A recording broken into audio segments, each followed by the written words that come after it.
Everybody, welcome to the second week of our October series of yoga, where we are diving pretty deep into alignment.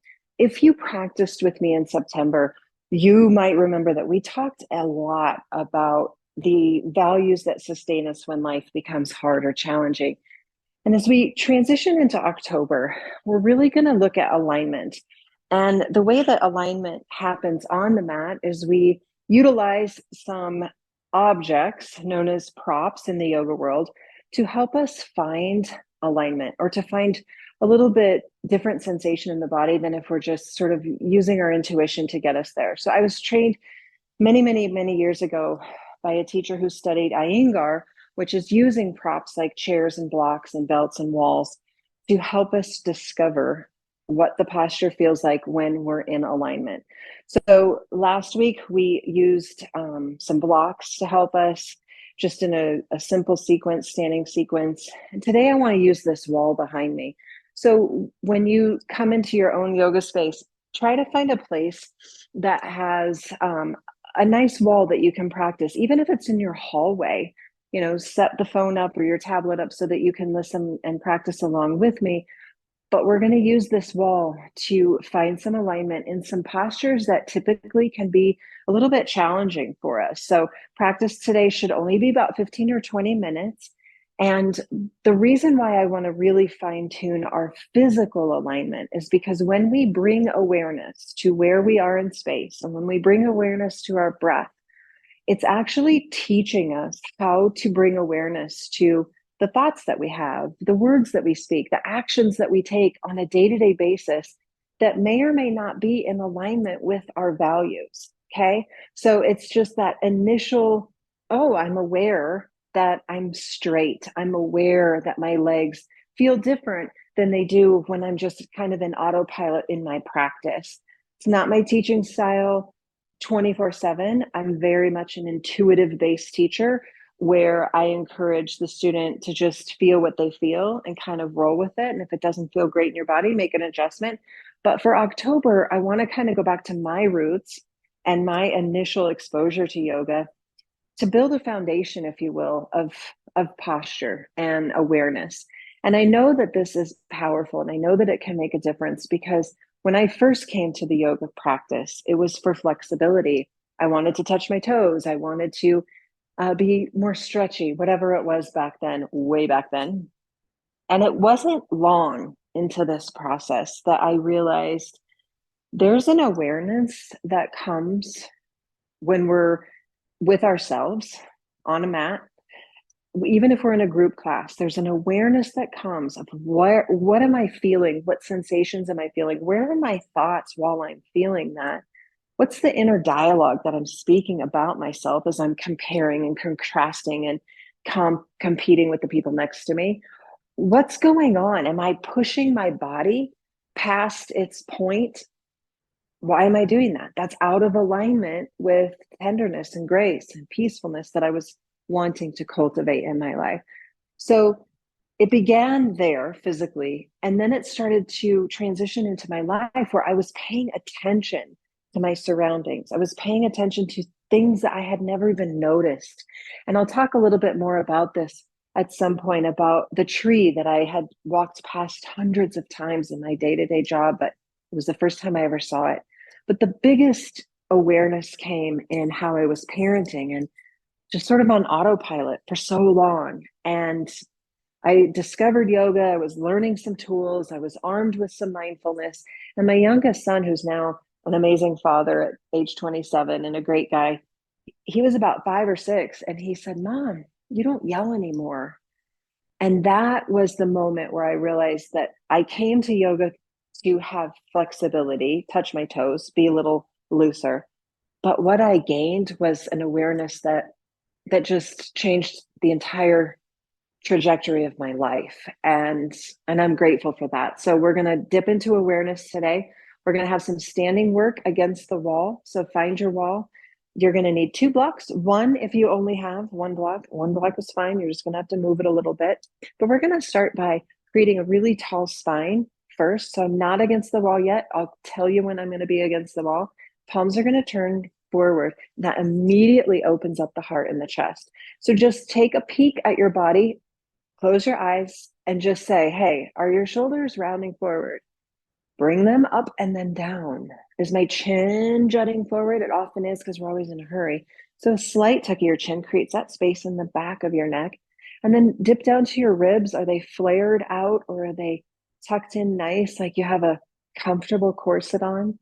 Come down to your tailbone. Is it sticking out? Do you have a huge sway in your back? See if you can create a little alignment there, a little bit of length. And then go down to your legs. Lift up your kneecaps, engage the quadriceps. And then as you are finding this place of stillness, just in a regular old mountain pose, let the toes be forward and the heels to the back. Sometimes we just plop into a pose with our feet turned out like little ducks. We're going to really talk a lot about knees and toes and hips and where we are in our practice in a line. Okay, take a breath. Empty the breath. And then try to grow the spine a little longer, a little straighter. Shoulders back and down, chin slightly in. I like to teach this as if at the base of our body, just above the pubic bone, is the parking garage of a garage structure. And we're going to take the breath up into the navel area, which is the first floor, up into the heart area, which is the second floor of this structure, and up into the high heart or near the throat, which is the third floor. And then on your exhale, let the elevator come all the way back down through the heart, down through the navel, to the base of the body. And just close your eyes, picture the elevator moving up the body, inhaling nice and slow, nice and full, get to the very top. And then empty the breath, just watch it travel down. Okay, you have one more just like that.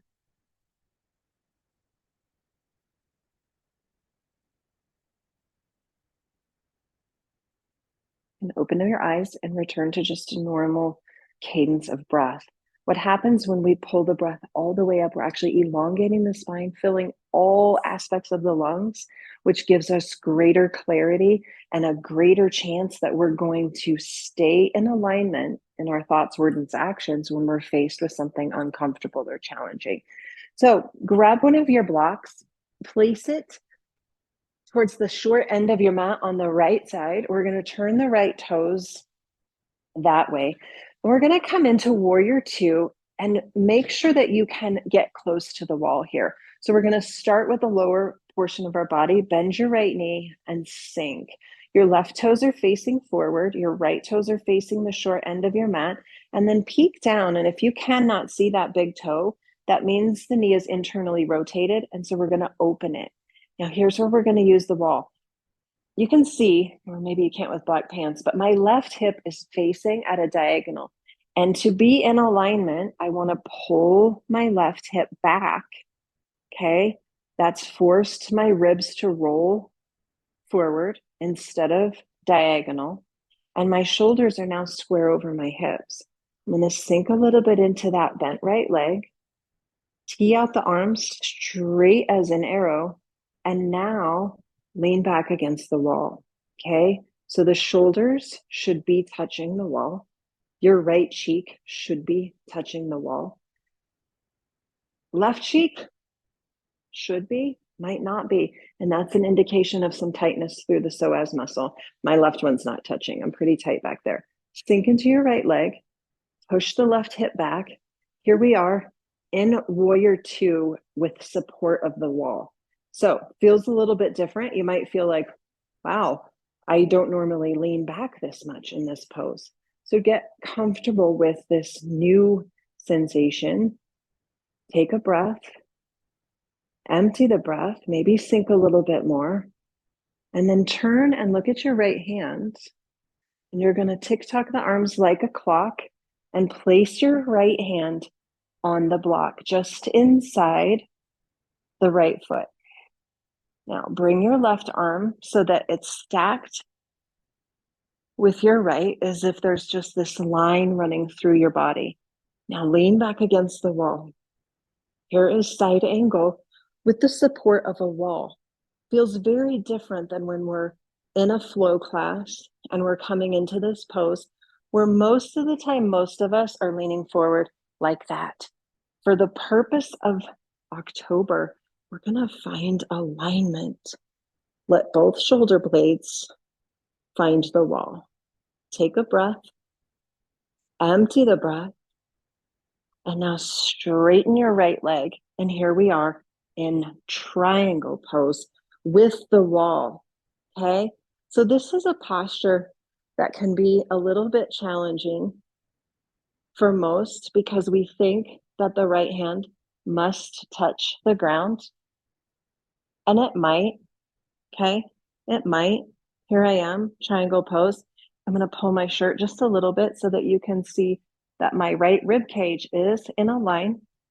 Arms are in a line, left side's in the line, but my left cheek is going forward. So I'm gonna try my best to pull my left cheek back to the wall, lean against the wall.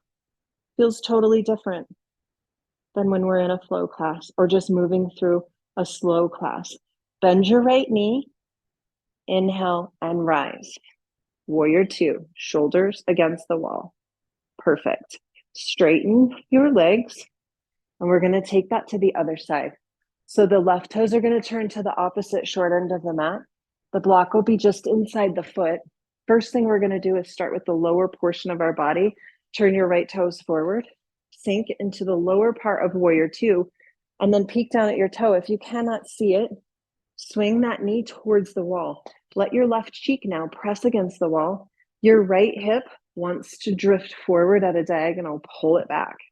Tee out your arms, notice shoulders over ribs. If you have the ability to practice in front of a mirror or a sliding glass window and see your reflection, it's nice. I don't get consumed by what I physically see. I know some studios and gyms have a lot of mirrors. I think it's a distraction. It's a competition for perfection. It's not necessary, but it's useful in a series like this where we're really looking at alignment, but don't get too caught up in it. Shoulders over hips, arms straight. Look at your left hand. We're going to find side angle. So the arms will just tick-tock like a clock. Left hand finds the block. Right hand finds the sky. And now lean back. The shoulder blades should be touching the wall. Just be an observer to how different this feels than when we're in flow and most of us are leaning forward like that. Really open up the chest. Feel that.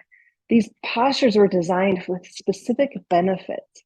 And so often if we're out of alignment, we're not going to get the best benefit that we possibly could. Take a breath, empty the breath, begin to straighten the left leg.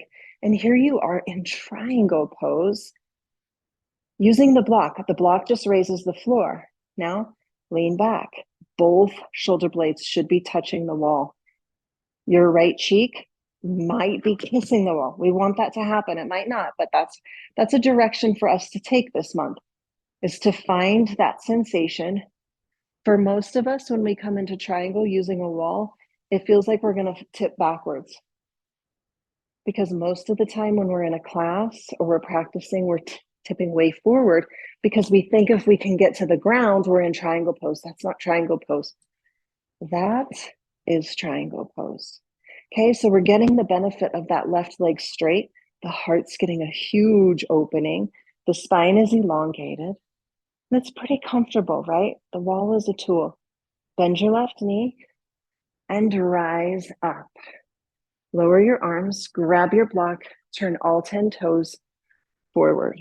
So I have 2 blocks. I'm going to show it with one. You can certainly use 2. We're going to tee out the arms. My right hand has the block. It doesn't matter. It doesn't matter at all. We're going to put it in the middle. Lean back against the wall. Both shoulder blades touch the wall. Take a breath. On your exhale, keep your booty attached to the wall. Press your butt into the wall. Sweep your arms down. Place the block in the middle of your stance. Straighten your arms and come into a halfway lift. Okay, so I'm using the wall to support my backside. Take a breath in. Bend your elbows, come into a wide forward fold, but keep the engagement of the cheeks on the wall. Take a halfway lift.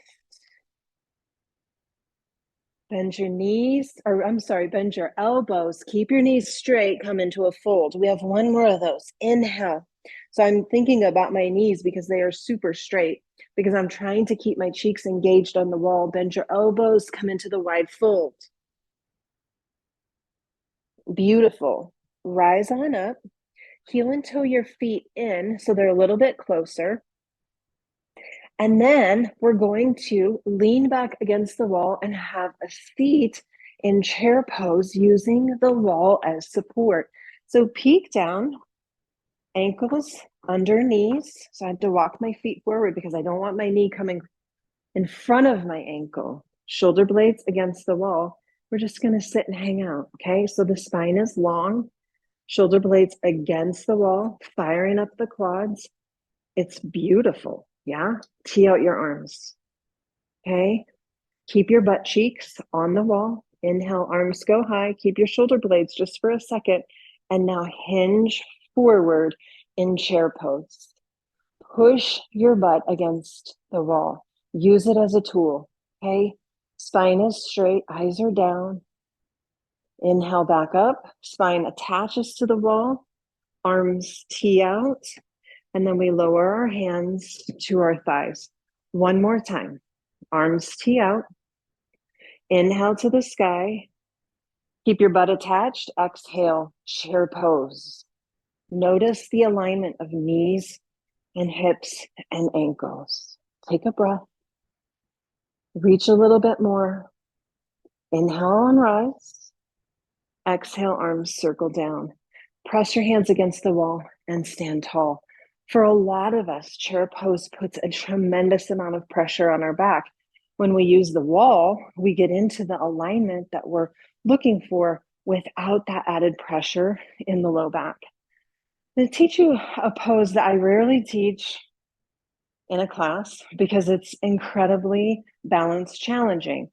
But again, the wall is going to be our buddy today. We're going to set up like we're going into warrior two, but we're not. So block is going to stay in your right hand. Feet are going to be pretty wide, okay?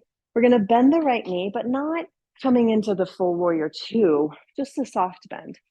Arms are going to tee out. Take a peek at the block, and here we go, okay? We're going to come into half moon. You can do it. Step forward halfway up, and then just start to drop, that right hand down, okay? Oh, I should have worn a different shirt. I really want you to see the lines here, the lines, okay? So the hand is underneath the shoulder, straight arm, shoulder to wrist. Lean back against the wall, pull your left shoulder against the wall, and straighten your left arm. Now, most of us, I was guilty of it for a moment. My left leg is nice, but it's not coming straight out of my hip. So if you cannot see yourself, lift your left leg about 6 inches, and there you are. Now, if you can attach your left cheek to the wall, perfect. So here I am in half moon pose that is typically incredibly wobbly without a wall. Your body will learn it without a wall the more you practice it. Just like anything, the more you practice something, the easier it becomes. We're going to stay for a couple breaths. And when we're standing on one leg, wobbling, our brain actually perceives that that's what we want it to be doing, when in truth, we want stability and steadiness. So using walls or chairs or railings to teach your body what you want is a great way to discover a new pose. Bend your right knee softly, grab the block, and gently rise up. Okay, so the wall allows us to come into a typically pretty difficult pose. Turn your left toes, bend your left knee. It's not a lot. Maybe hop the right foot in a little bit, and then watch as you tick-tock the block down. Plant your left hand on the block. We're not drilling into it. We're just using it, okay? Peek down is your line from your shoulder, your elbow, and your wrist. Reach your right arm to the sky. Now, I haven't moved my leg yet. If I wasn't seeing myself, I would think it's good, but it could go up a little bit. So take it up 6 inches. There we are, half moon, both shoulder blades against the wall. Maybe the right cheek is even against the wall. That's our direction. Nothing happens when it gets there, but it's the direction of alignment, right? Everything is in a line. Stay and breathe. Doesn't that feel amazing? It looks far more challenging than it is, but our body is reaping the benefit of this posture where we're standing on one leg, our heart open, our arms long. It's magnificent. Take a breath here. Empty the breath. Soft bend in your left knee. Use some grace here and rise up. Okay, so I encourage you to practice half moon, the warrior two triangle side angle series often. Teach your body that stability that the postures were designed to have. Now, the next step in half moon, I'll show you this because it's just fun. After a few days of doing half moon against the wall, we're still going to use the wall, but we're going to use it a little different. It's a little bit tricky, but I'm going to show you how to do it. Okay, so my right foot's in front, right hand's in front. I'm going to aim the block to the floor, and then my left foot is going to be on the wall. I'm going to open my heart to the left. I'm imagining that there's a wall behind me. So I'm going to lean my torso back a little bit, press into the wall. It's helping stabilize me. Okay, so this is the next step of learning half moon. Take a breath, bend your right knee, and slowly come up. To do the other side, we got to stay balanced. Okay, we're going to do the other side. Left foot comes forward, block travels down, right foot finds that wall. There's a lot of trust that you have to have in yourself here. Right arm goes up, tuck the left cheek under, roll the right hip high. Okay, so here I am in half moon, using the wall as a foot support. To come out, bend your left knee and rise up. Okay, so then the next step of half moon would be to come away from the wall completely. I'm not going to use the wall. Block here. I'm going to drift the block to the ground. Same setup. Left leg lifts, left arm lifts, and now I roll the heart to the left. And here I am in half moon, no wall. Okay, it can be done. Bend your right knee, come on up. Stay balanced on the other side. Let the left hand drift. Right hand comes up, roll the hips, stacking. And here I am in half moon, no support. Now know that this takes practice. Like anything that we want to improve at, we must practice it. It's not just going to happen. So when I'm in this half moon with the wall, I have an awareness of where my heart is, where my shoulder blades are. I'm in the moment. I'm in alignment.